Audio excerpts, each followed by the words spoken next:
దయచేసి అన్న శ్రీధర్ అన్న, నువ్వంటే నాకు చాలా అభిమానం, నన్ను పగబట్టకన్నా. ఎందుకంటే నా నియోజకవర్గం బంగారం అసుంటి, దేశంలోనే నంబర్ 1 అసుంటి మేడ్చల్ నియోజకవర్గం.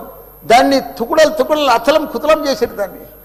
ఇప్పుడు దాన్ని 61 గ్రామాలు ఉంటే, 3 మున్సిపాలిటీ కార్పొరేషన్లు ఉండే, 7 మున్సిపాలిటీ ఉండే, దాన్ని తీసుకుపోయి మొత్తం జిహెచ్ఎంసీ చేసారు. ఇప్పుడు 16 వార్డులు చేసారు దాన్ని. ఒక మోరీలు లేవు, రోడ్లు లేవు, డ్రైనేజీలు లేవు, కరెంట్ స్తంభాలు లేవు, ఏమీ లేదు. ఇంకా మారుమూలు గ్రామాలే ఉన్నాయి, పెంకిటిల్లే ఉన్నాయి. దాన్ని తీసుకుపోయి జిహెచ్ఎంసీలో కలిపారు. హైదరాబాద్ మస్తు డెవలప్ అయింది. కానీ ఆ జిహెచ్ఎంసీలో కలిపినప్పుడు దయచేసి స్పెషల్ కేటగిరీ కింద జిహెచ్ఎంసీ చెత్త అంతా ఆడికే వస్తుంది. దాన్ని ఒకటి క్లీన్ చేసి మీకు దండం పెడతా.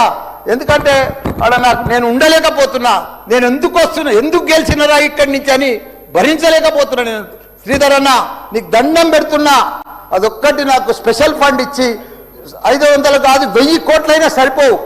నువ్వు దీనికి బడ్జెట్లో ఇక్కడ జిహెచ్ఎంసీకి ఇచ్చిందంతా కూడా దానికి ఇవ్వాలి. ఎందుకంటే ఈ చెత్త అంతా అక్కడనే వస్తుంది.